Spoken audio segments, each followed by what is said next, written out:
Kelihatan. Hai. Aduh, Boleh Pak? iya gak apa-apa. Oke, ini kayaknya langsung mulai aja ya. Ini masih sepi ya udah tapi gak apa-apa. Oke. Jadi ya, mari kita sapa para rakyat di sini ya.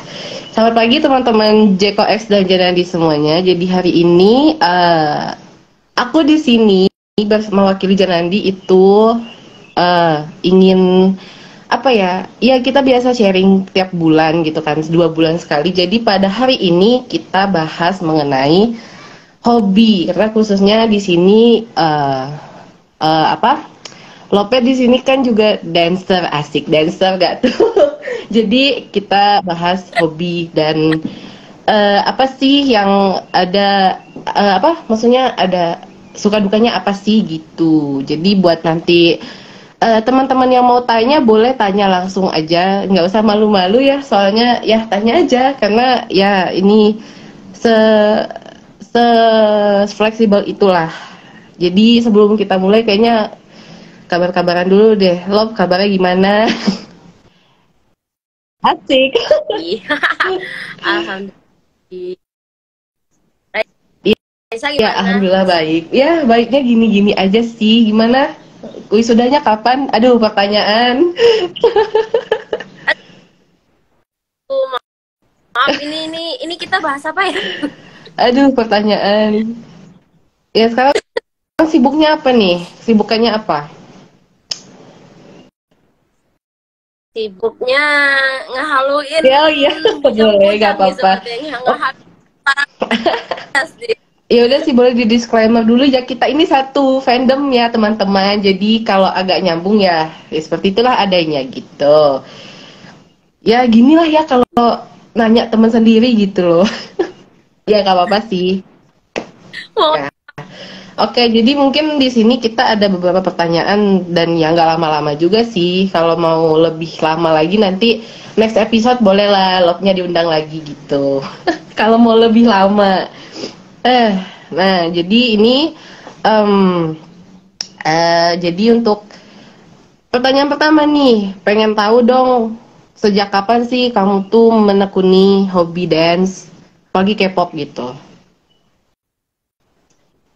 Eh, basically aku tuh apa Hmm. suka nari ya, kalau bahasa Indonesianya nari ya. Suka nari itu Ah, dari SD.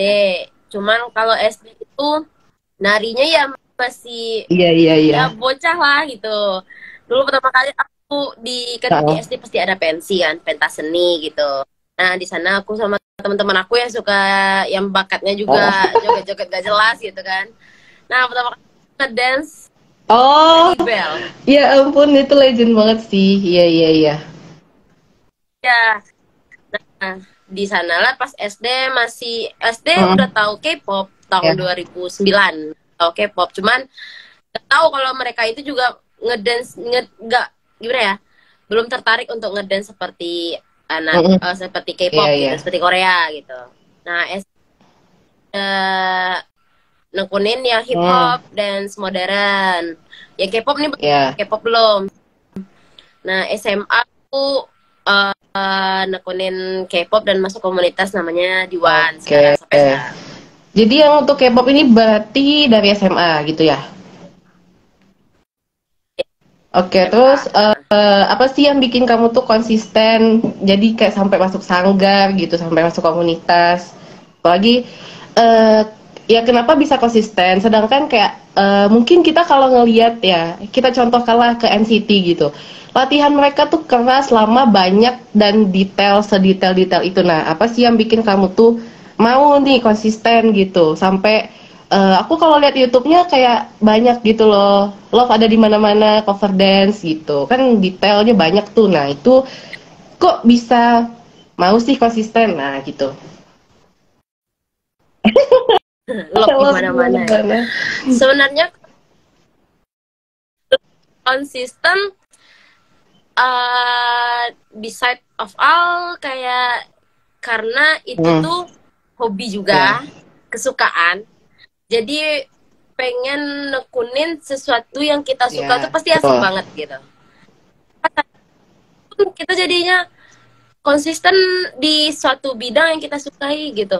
Karena Mm-mm. pas aku masuk SMA, pas masuk SMA sebenarnya nggak ada kepikiran untuk masuk komunitas atau sanggar yang menaungi Mm. tentang dance gini gitu. Karena kayak aku tuh dikenalin sama orang dan aku baru tahu, oh di Padang ada komunitas dance Mm. dance kayak gini gitu. Kirain nggak ada kan di Ya, Jakarta. Jakarta paling banyak kan. Kayak di Padang nih ada ternyata gitu. Jadi waktu tahu kalau di Padang ada dan itu satu-satunya komunitas yang aku tahu, jadi aku langsung join aja. Pertamanya sih cuman untuk ya happy happy mm-mm, ketemu mm. teman, punya grup untuk bareng-bareng.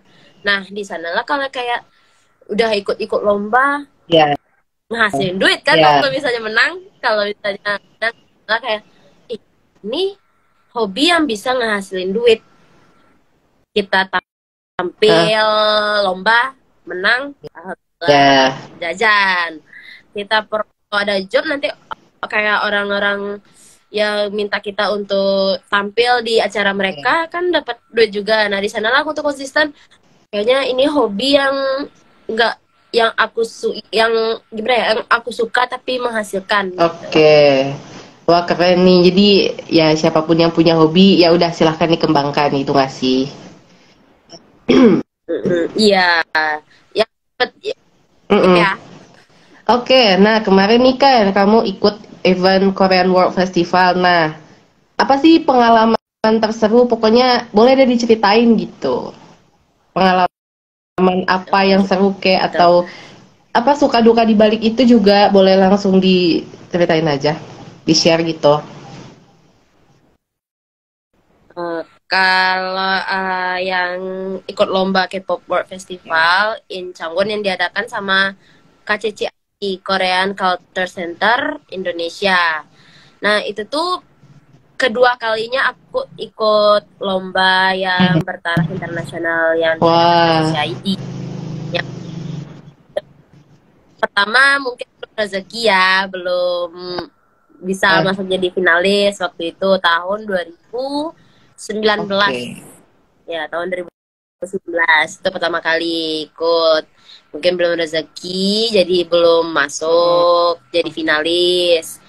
Nah, tahun 2021 kemarin aku sama kakak-kakak di komunitas aku coba ikut aja lah gitu kan. Nah, ikut daftar, alhamdulillah jadi salah satu finalis dari wah, 10 orang dari itu tuh se-Indonesia. Nah, waktu itu kalau misalnya ini sampai itu ya ya. cerita suka dukanya ya. Kalau sukanya ya karena kita ikut lomba yang kita skillnya Mm, yang kita punya gitu. Dan kita ikut lomba bersama orang-orang yang satu skill oke. sama kita. Yang ngedance gitu. Kalau dukanya mungkin Mm, selama latihan deh kayaknya. Selama latihan di saat kita juga ikut lomba itu tuh kadang masa iya bisa sih kok ikut gitu, kok kan itu tuh orang banyak yang ikut gitu kan, kamu belum belum bisa untuk kayak gitu gitu, kadang-kadang orang ya, ada yang oke. iri. Diremehin gitu ya. Nah, nah terus kalau yang dukanya itu kayak dibilang nggak mungkin lah masa buang-buang duit untuk ikut Mm, lomba kayak gitu gitu, itu kan bertaraf internasional tinggi nih gitu. Waktu itu kita sih pede aja, yang penting ikut apa-apa ikut karena kan online waktu itu yang 2021 yang lain online, jadi cuma ah, kirim video doang. iya, iya. Terus kalau misalnya dari internnya yang dukanya ya selama proses latihan, misalnya kayak ngatur-ngatur jadwal latihan gimana gitu kan, kadang-kadang kan ada cekcok antara member lain Mm, sama member satu lagi gitu. Nah, kalau alhamdulillah pas tahu kita masuk final, dari 10 finalis kita salah satunya, itu tuh kayak nanti diadu lagi pas di hari hanya mm, gitu. Tapi karena waktu itu COVID, jadi kita nggak berangkat ke Jakarta untuk ajang finalnya. Jadi kita cuma lewat Zoom waktu itu. Nah, waktu itu eh, juriin sama koreografer yang bikin koreo untuk girl band, boy band lupa aku tuh. Pokoknya boy band. Nah, itu salah satu jurinya. Terus ada dari Step by Step ID, Cinat sama Pandi. Nah, salah satunya satu lagi jurinya dari panitia KCCI itu sendiri. Nah, mereka bertiga yang orang hebat-hebat, apalagi dari Step by Step ID kan, sama koreografer dari Korea yang ngejuriin yang memang tahu tentang dance, tentang K-pop dance. Nah, itu satu kebanggaan banget buat kita, dan alhamdulillah kita dapat posisi ini, juara bukan harapan 1 tapi juara 4 se-Indonesia bertaraf internasional waktu itu. Karena oke, lanjut dulu boleh? Ya, jadi itu tuh first aku ikut lomba yang bertaraf internasional dan langsung juara gitu. Alhamdulillah juara 4 gitu. Oke. Kayaknya kalau ngomong panjang nih enak ya, maksudnya nge-share pengalaman lomba tuh kita di Indonesia tapi kejuaraannya internasional tuh kan kayak wah, pengen banget sumpah. Oke, lanjut ya. Selama di dunia dance ada apa sih tantangan yang kamu temui gitu? Dari diri sendiri mungkin atau pas di komunitas, di sanggar gitu, bebas. Kalau tantangan buat aku sendiri kayaknya dari keluarga deh, dari keluarga. Kalau dari komunitas, dari sanggar atau dari diri aku sendiri sih, first of all nggak ada sih, mungkin dari keluarga. Ya, itulah ya, apapun yang kita jalani kadang emang ada tantangannya, tapi itulah yang harus kita lakukan tuh buat meyakinkan mereka kita tuh bisa gitu. Nah, kita dari dance Korea balik ke K-pop lagi ya. Jadi menurut kamu nih, apa sih sisi positif yang bisa diambil dari K-pop buat anak muda? Maksudnya kan selain K-pop juga ada yang suka yang lain gitu, tapi kayak mereka tuh lebih ke kayak K-pop nih gini gitu. Jadi menurut lo pribadi gimana sih gitu sisi positifnya K-pop ini gitu? Berarti ini ya, K-pop biasa udah lebih ya? kayak keren banget gitu, K-pop lagi.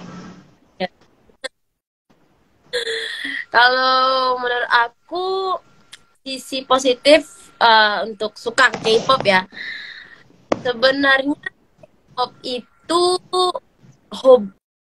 suatu hobi juga, suatu kesukaan juga kan. Bagi orang yang memang suka K-pop, pasti itu tuh kayak suatu motivasi juga sama mereka. Orang, K-pop itu, mohon maaf ya, cowoknya pakai makeup, banyak banget. Operasi plastik gini katanya kan. Kalau menurut aku yang kayak gitu tuh karena orang tuh nggak mampu untuk suka K-pop juga. Mereka merasa tersaingi karena nggak bisa suka K-pop, karena dia balik lagi kesukaan orang tuh berbeda-beda. Dan K-pop ini bukan suatu sekte yang kita sembah, tapi K-pop itu genre musik gitu, genre musik, genre fashion, genre food juga, makanan. Nah, kalau menurut aku pribadi, manfaat K-pop yang pertama itu bisa jadi mental health gitu. Ya kan? Karena meraih sesuatu yang kita senang itu bikin kita happy, itu kita jadi sehat loh gitu. Karena nggak semua obat sakit itu betul gitu.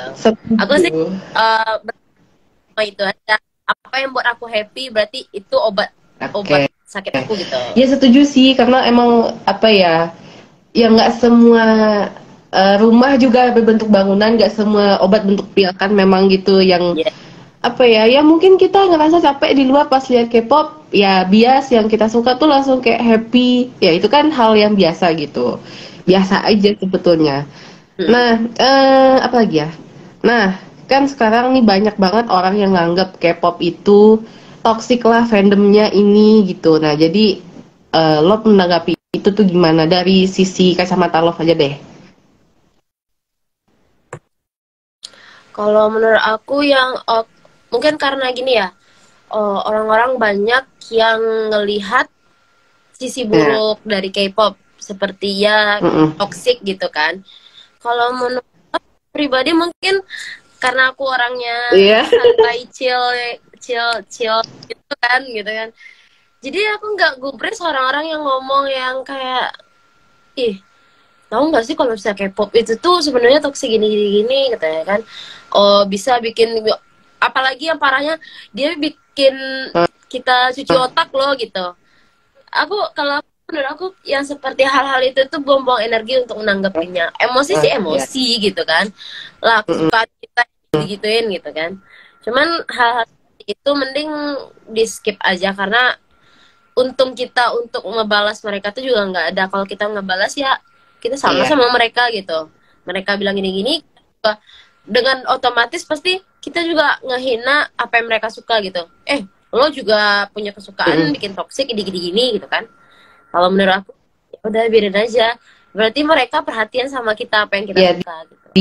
ya betul juga sih, kayak Itu sih. ya udah sih gitu, sama-sama kita juga punya sama-sama hobi, ya udah jadi saling Iya, menghargai aja gitu nggak sih? Karena emang apa ya, eh orang-orang tuh anggapnya ih ngajak keluar mulu ini sama ini gitu, kayak ya udah sebenarnya nggak perlu iya. nanggepin juga, kita jadi oknum yang ya udah sih nonton aja gitu, nggak usah ikut-ikut.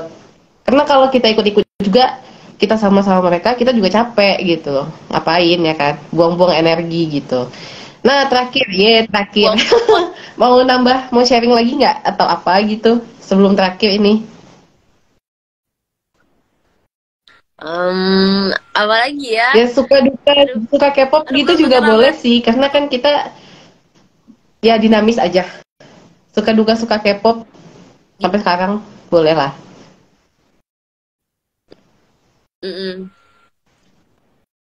Kalau aku sih, pokoknya guys, selagi itu positif, selagi itu lo ngeluarin duit dengan wajar untuk para bujang-bujang yang lo halu-haluin, Iya, it's okay gitu. betul.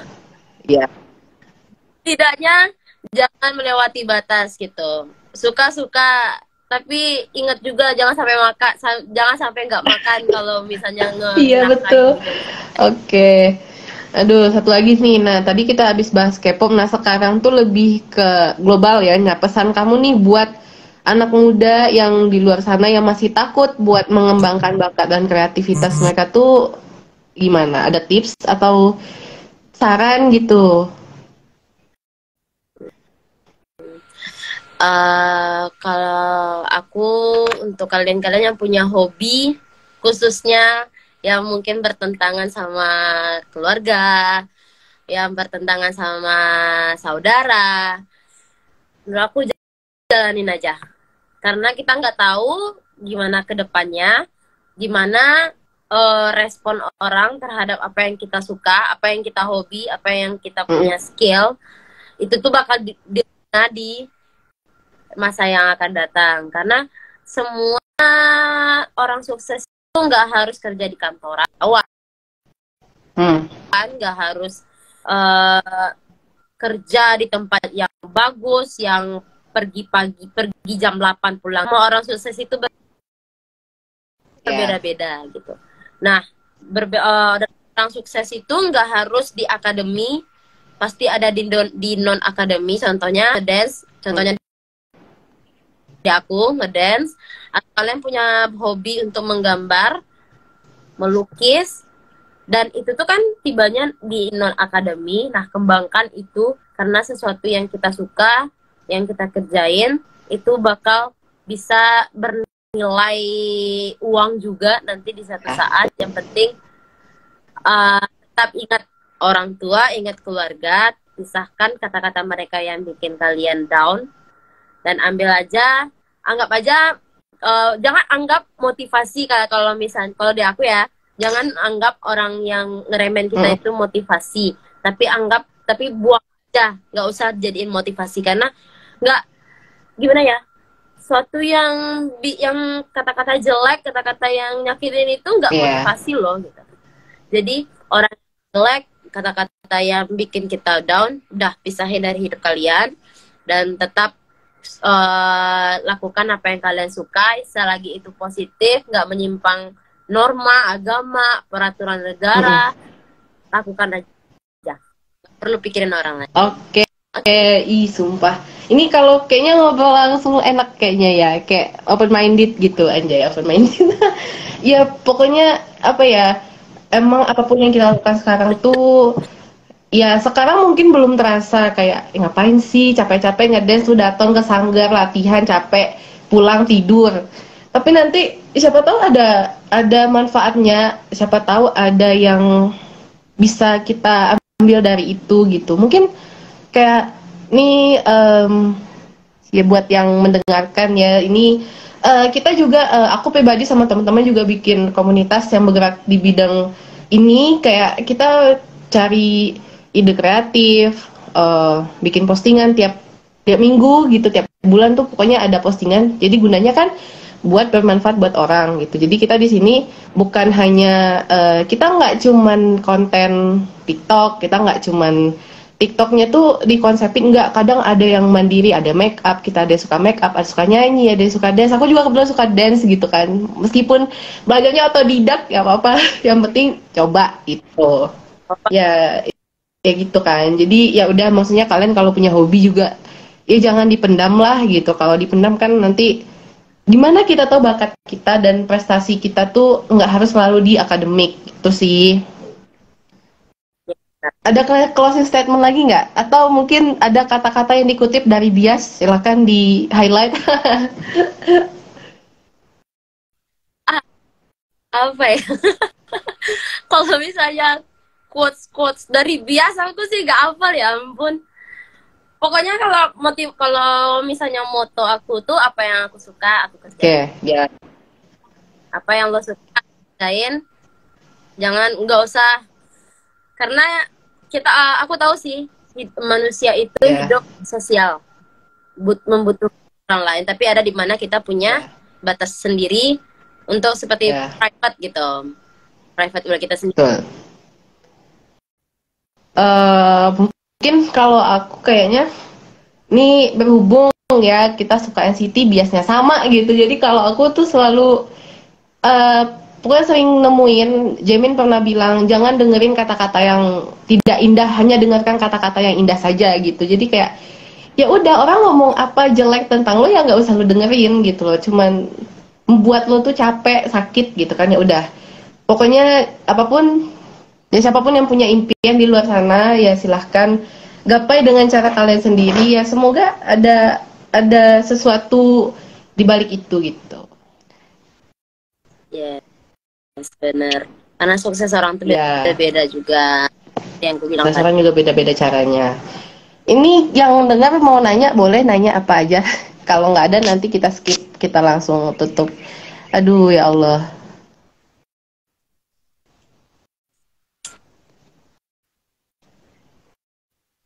Tadi ada yang komen sih di atas doang. Aduh. Ini kalau nggak ada yang nanya. Ini lagi. Kenapa? Kita. Lo lagi? Iya. Di Bukit. Oh. Hari ini mau ke Padang sih rencananya. Besok mau TM ke Unan. Di Kebun Kasai, aduh, pertama kali. Ya makanya itulah, ada tempatnya untuk mengembangkan bakat ini gitu. Kalau sama ini kan? Lomba bungkasan. Kenapa? Dance, apalagi? Lo tahu? Apa? Seharusnya. Apa? Lo tahu nggak? Seharusnya gue yang jadi juri. Oh iya. Kok gitu? Oh, tapi wah, wah, wah parah sih, gak datang dia parah sih. Ya udah sini kayaknya kalau gak ada yang nanya. Oke, lanjut dulu nggak apa-apa. Kan aku, kan aku Oh iya pergi juga. Jakarta. Ya selamat menonton konser ya teman. Aduh. Pokoknya ya ya salam aja lah buat Nana ya. Saya belum ketemu hari ini. Aduh, jadi curhat. Ya udah sih kayaknya nih nggak ada yang nanya ya. Jadi ya udah lo makasih udah sharing sama kita, udah mau menjadi apa ya narasumber yang seumuran dan sehobi gitu. Jadi nanti mungkin setelah ini kalau ada apa-apa tuh ya ya jangan dilihat nilainya lah gitu-gitu. Nanti boleh eh selanjutnya nanti PC-PC aja kalau ada apa-apa nanti. Aku PC aja. Oke. Jadi thank you guys yang udah nonton. Makasih juga buat Lop yang udah mau bersedia menjadi narasumber kita. Jadi sampai jumpa di live berikutnya. Dadah. Ini di end dulu ya. Dadah.